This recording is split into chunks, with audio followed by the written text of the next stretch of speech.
Shalom Bapak Ibu dan saudara sekalian yang dikasihi oleh Tuhan.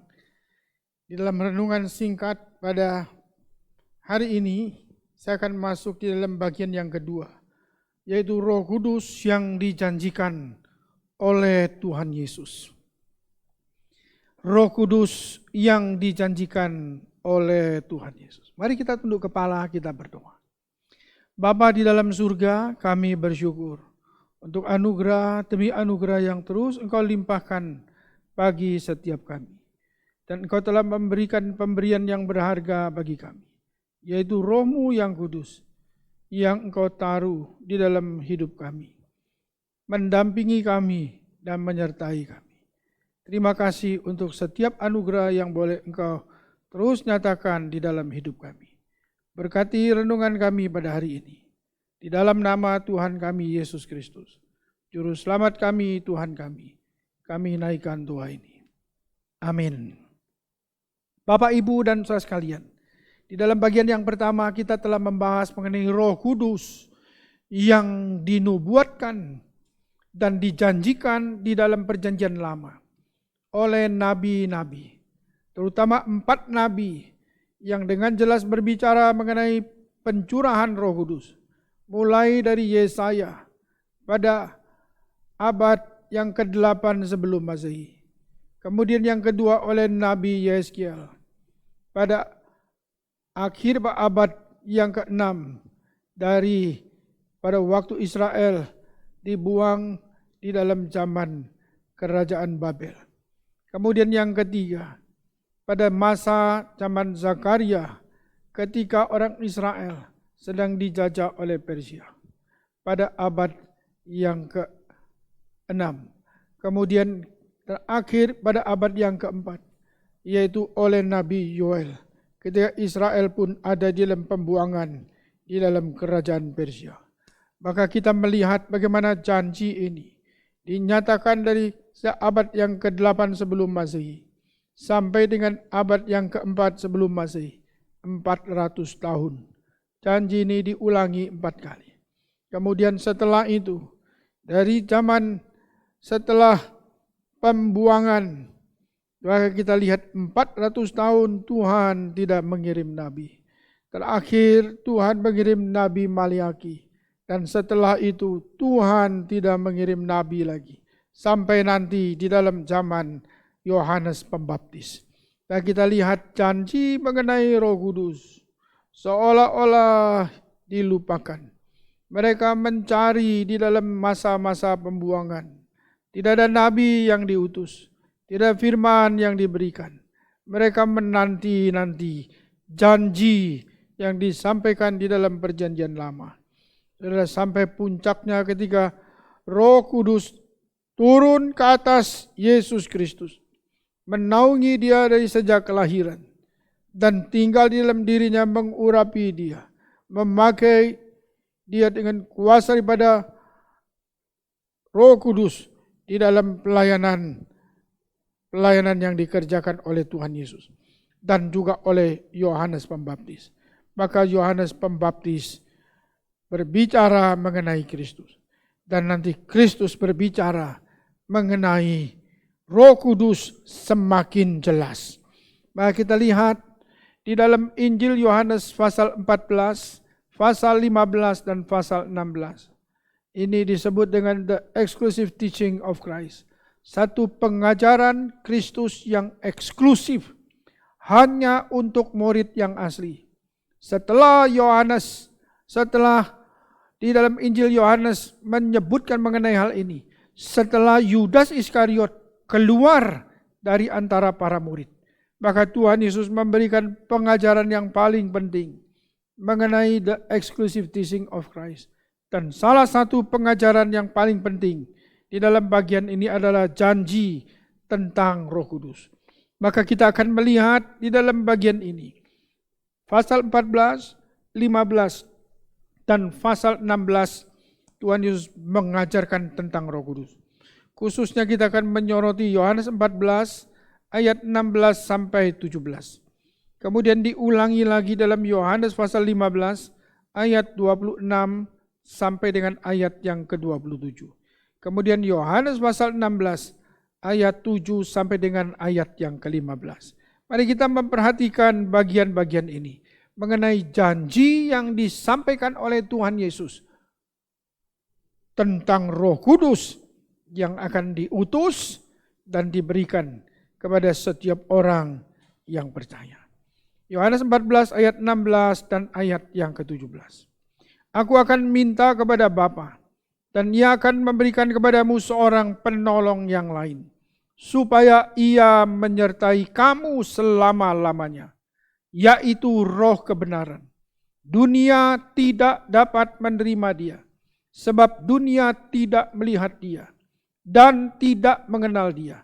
Tetapi kamu mengenal Dia, sebab Ia menyertai kamu dan akan diam di dalam kamu. Di dalam ayat yang singkat ini, kita melihat Tuhan Yesus berbicara tentang Roh Kudus. Sebentar lagi Dia akan pergi, meninggalkan murid-muridnya. Dan salah satu pengajarannya adalah, aku akan minta kepada Bapa, dan Ia akan memberikan kepadamu seorang penolong yang lain.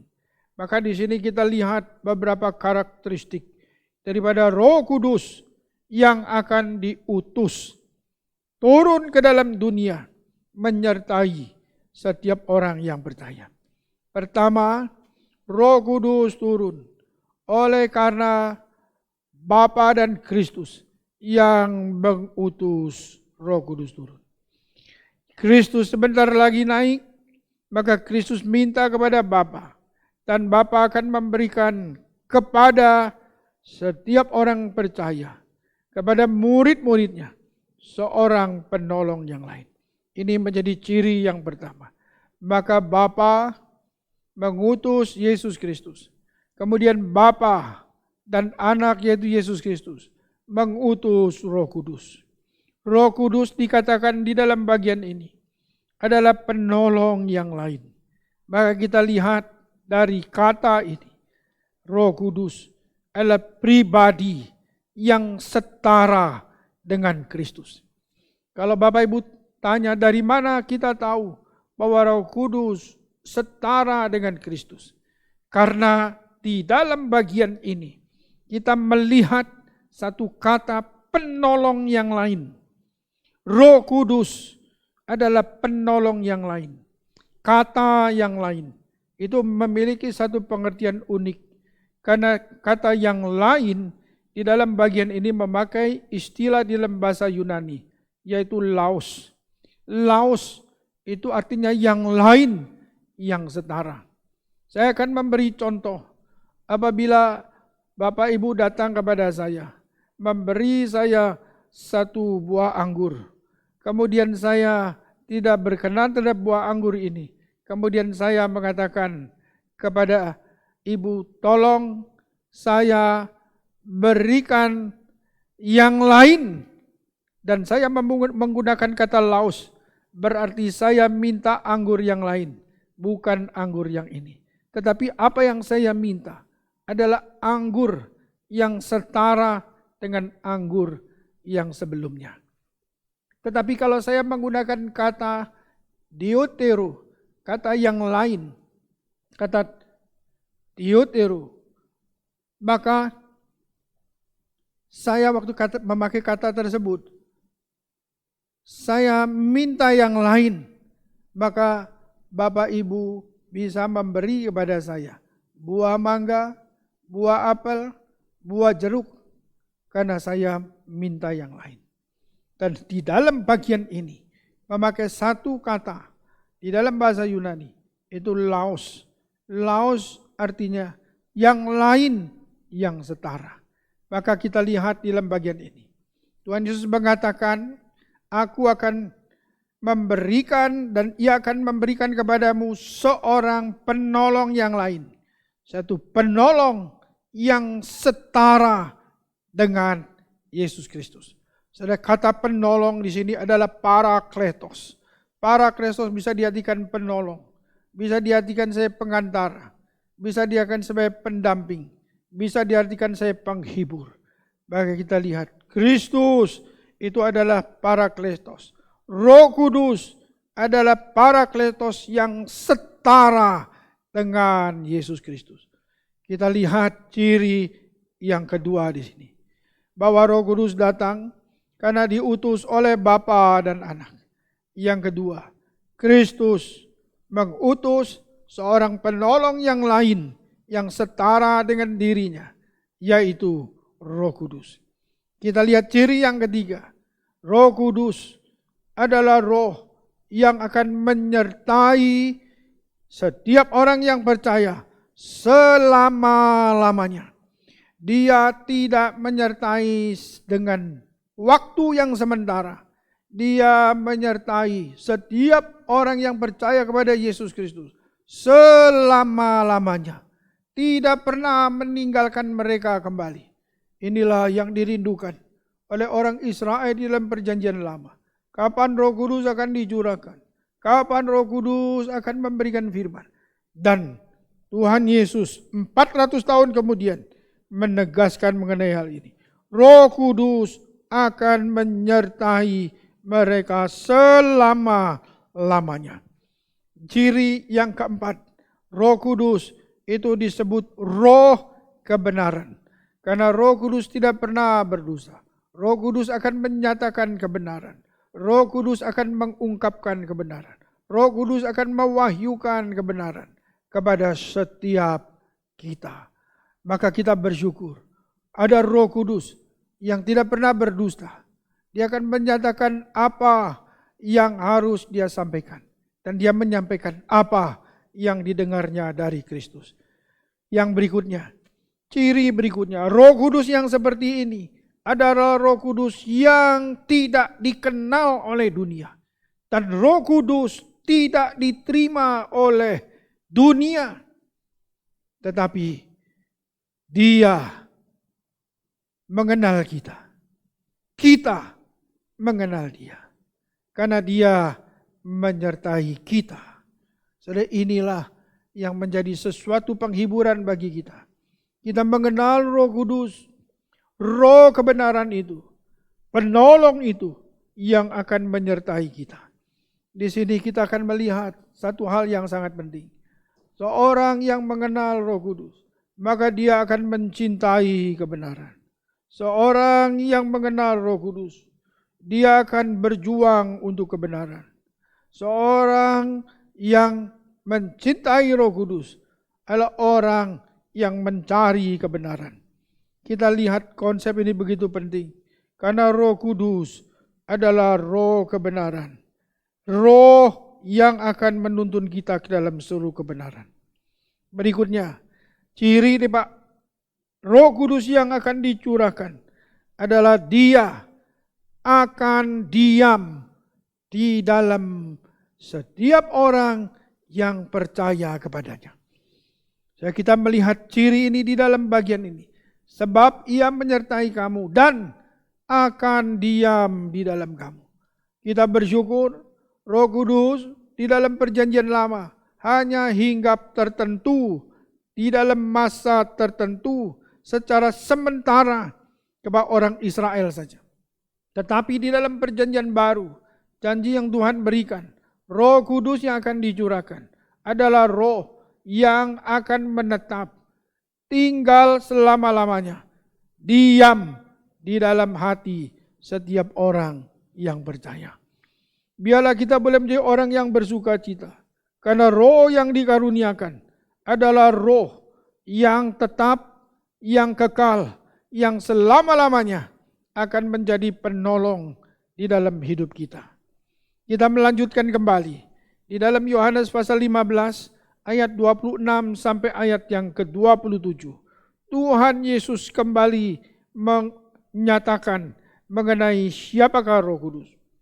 Jikalau Roh Kudus yang akan kuutus dari Bapa datang, yaitu roh kebenaran yang keluar dari Bapa, Ia akan bersaksi tentang aku. Tetapi kamu juga harus bersaksi, karena kamu dari semula bersama-sama dengan aku. Di dalam bagian ini kembali kita melihat Yohanes menyatakan Roh Kudus adalah penghibur.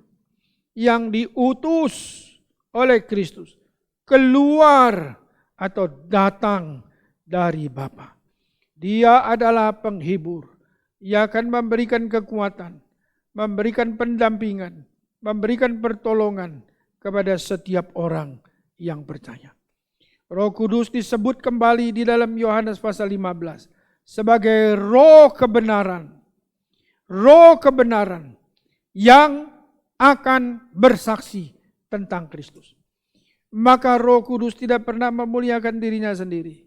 Roh Kudus memuliakan Kristus. Dan bagian ini ditegaskan nanti di dalam Yohanes pasal yang ke-16.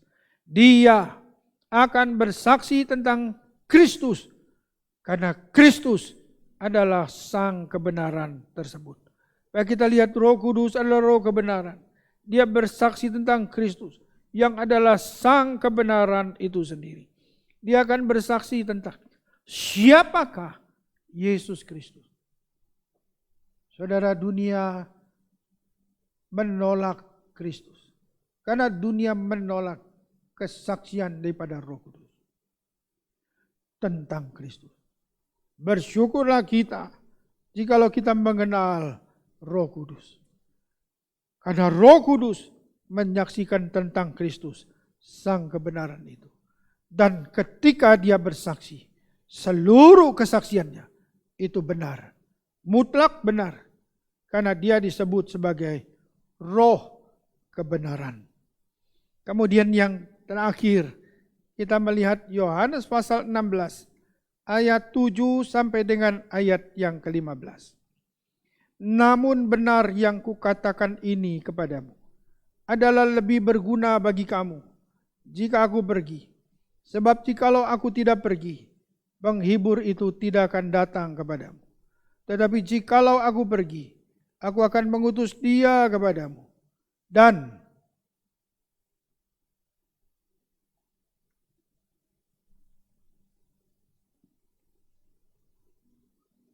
kalau ia datang, ia akan menginsafkan dunia akan dosa, kebenaran dan penghakiman. Akan dosa, karena mereka tetap tidak percaya kepadaku. Akan kebenaran, karena aku pergi kepada Bapa, dan kamu tidak melihat aku lagi. Akan penghakiman, karena penguasa dunia ini telah dihukum. Masih banyak hal yang harus kukatakan kepadamu, tapi sekarang kamu belum dapat menanggungnya. Tetapi apabila ia datang, yaitu roh kebenaran, ia akan memimpin kamu ke dalam seluruh kebenaran. Sebab ia tidak akan berkata-kata dari dirinya sendiri. Tapi segala sesuatu yang didengarnya, itulah yang akan dikatakannya. Dan ia akan memberitakan kepadamu hal-hal yang akan datang.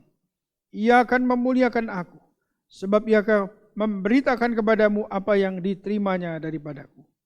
Segala sesuatu yang Bapa punya adalah aku punya. Sebab itu aku berkata, ia akan memberitakan kepadamu apa yang diterimanya daripadaku. Maka di dalam bagian ini kita melihat kembali karakteristik mengenai Roh Kudus yang dijanjikan akan datang oleh Tuhan Yesus. Berikutnya, yaitu kedatangan Roh Kudus ke dalam dunia lebih berguna bagi kita jikalau Kristus kembali kepada Bapa di surga. Maka kita lihat bagian ini, mengapa lebih berguna? Ketika Roh Kudus dicurahkan turun kepada kita dan Kristus naik ke surga. Karena pada waktu Kristus di dalam dunia, Roh Kudus belum dicurahkan. Maka pelayanan Kristus hanya menjangkau wilayah yang ada di sekitar Kanaan sampai Yudea.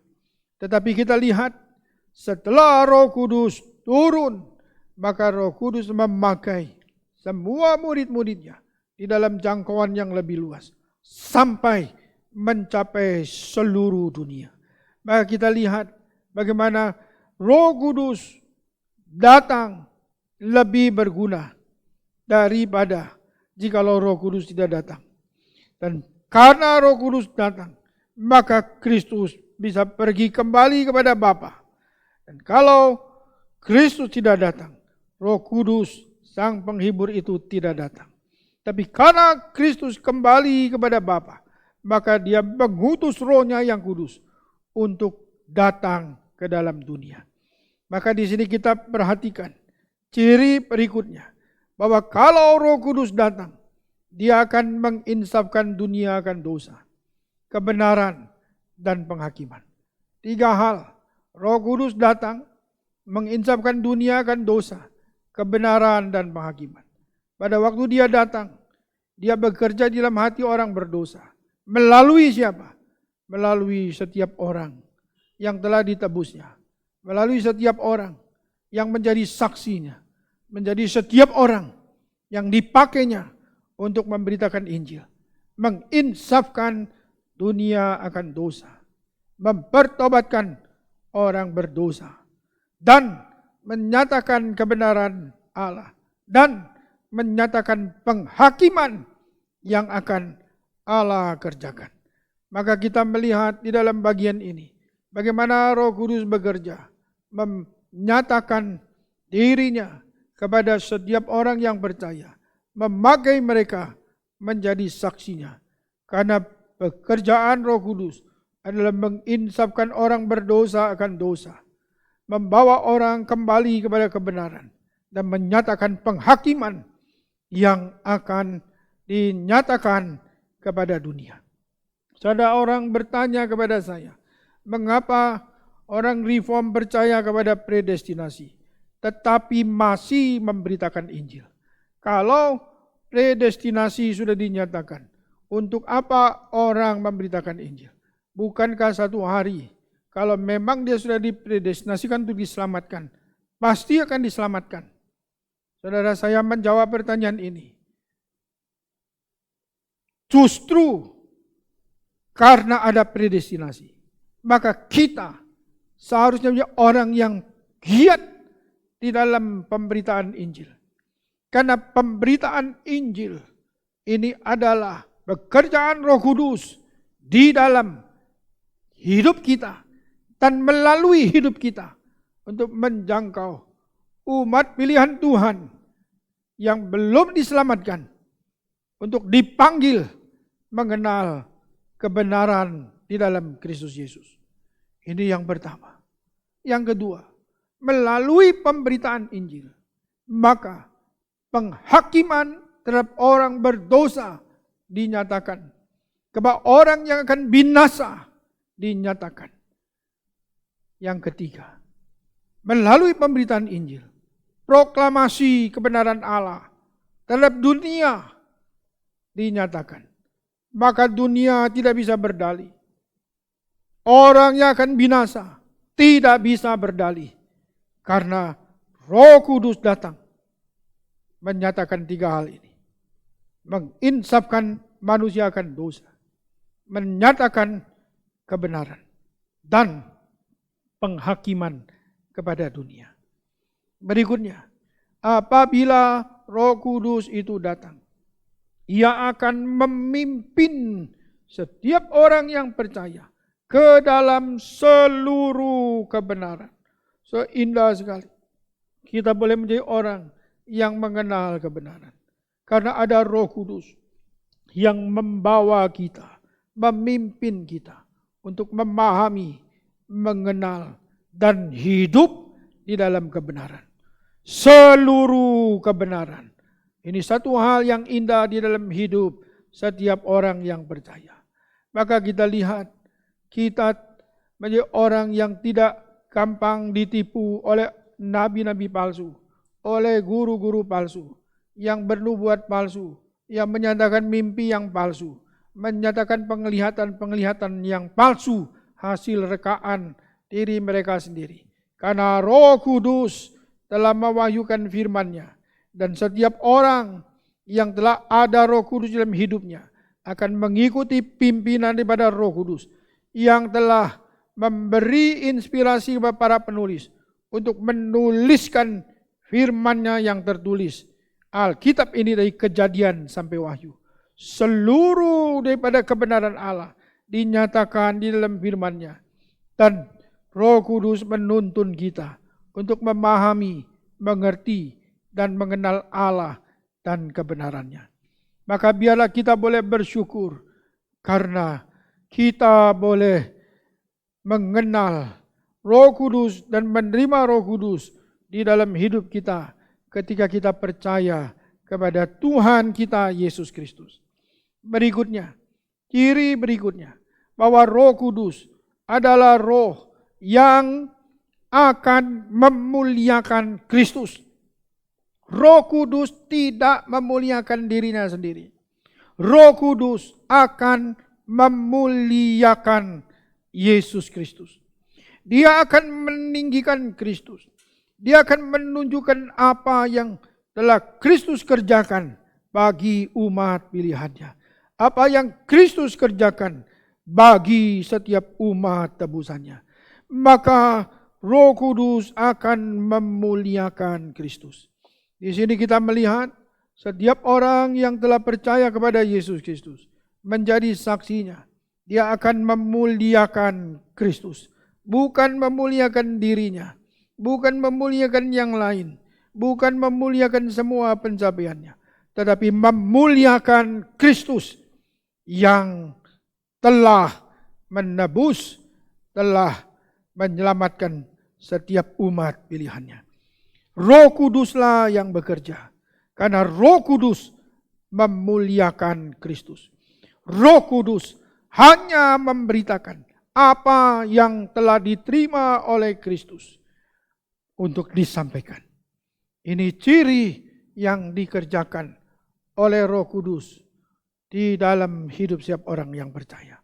Maka bersyukurlah kita jikalau kita menjadi orang-orang yang percaya kepada Yesus Kristus. Karena kita melihat Roh Kudus yang dijanjikan oleh Kristus sekarang boleh digenapi di dalam hidup setiap kita. Bahwa Dia, Roh Kudus itu menjadi penolong kita. Menjadi penghiburan bagi kita. Menjadi roh yang menyatakan kebenaran kepada kita. Roh yang menyertai kita. Roh yang diam di dalam kita selama-lamanya. Roh yang akan bersaksi tentang Kristus. Roh yang akan datang. Dia akan menginsafkan dunia akan dosa, kebenaran, dan akan penghakiman. Roh yang akan memuliakan Yesus Kristus. Roh yang akan memimpin kita ke dalam seluruh kebenaran. Biarlah hidup kita boleh menjadi hidup yang dipimpin oleh Roh Kudus, dipenuhi oleh Roh Kudus, dipakai oleh Roh Kudus di dalam dunia ini. Jikalau hari ini hidupmu jauh dari Tuhan, belum dipimpin oleh Roh Kudus, jikalau engkau mendengar firman ini, kembali, terima Yesus Kristus sebagai Tuhan dan Juru Selamatmu. Maka Roh Kudus akan datang, tinggal di dalam hatimu selama-lamanya, menuntun kau ke dalam kebenaran, sehingga engkau menjadi orang yang mempermuliakan Tuhan Yesus Kristus selama-lamanya. Roh Kudusnya akan bekerja di dalam hidupmu, membarui hidupmu, menguatkan, meneguhkan kau untuk terus menjadi orang yang dipakai oleh Tuhan menjadi saksinya di tengah dunia ini. Kiranya Tuhan memberkati, Tuhan menolong, Tuhan menguatkan setiap kita. Amin. Mari kita tunduk kepala, kita berdoa. Bapa di dalam surga, kami bersyukur karena Engkau telah mencurahkan Roh-Mu yang kudus di dalam hidup setiap kami, umat pilihan-Mu, orang-orang yang percaya kepadamu. Tuntun kami di dalam dunia yang penuh dengan jebakan, yang penuh dengan penyesatan, yang penuh dengan kuasa-kuasa untuk menyelewengkan hidup kami di kebenaran. Tolonglah kami. Biarlah Roh-Mu yang kudus terus menuntun kami ke dalam seluruh kebenaran. Dan kami boleh menjadi orang-orang yang peka terhadap pimpinan daripada Roh-Mu yang kudus. Biarlah Roh-Mu yang kudus boleh memakai kami untuk menjadi saksi Kristus di tengah dunia ini. Untuk mempermuliakan Kristus, menyaksikan kebenaran Kristus kepada dunia ini. Tuhan pimpin kami. Masih banyak orang yang belum percaya kepadamu. Umat-Mu yang masih belum mengenal Yesus Kristus. Biarlah Tuhan bekerja memakai setiap orang yang telah Engkau panggil menjadi saksi-Mu yang sejati. Untuk memberitakan Kristus yang sejati. Kristus yang sudah mati di atas kayu salib. Bagi pengampunan dosa-dosa umat pilihan. Tuhan, pakailah kami. Kami serahkan hidup kami ke dalam tangan-Mu. Dan biarlah nama Tuhan dipermuliakan. Di dalam nama Tuhan kami Yesus Kristus. Juru selamat kami, Tuhan kami. Kami naikkan doa ini. Amin.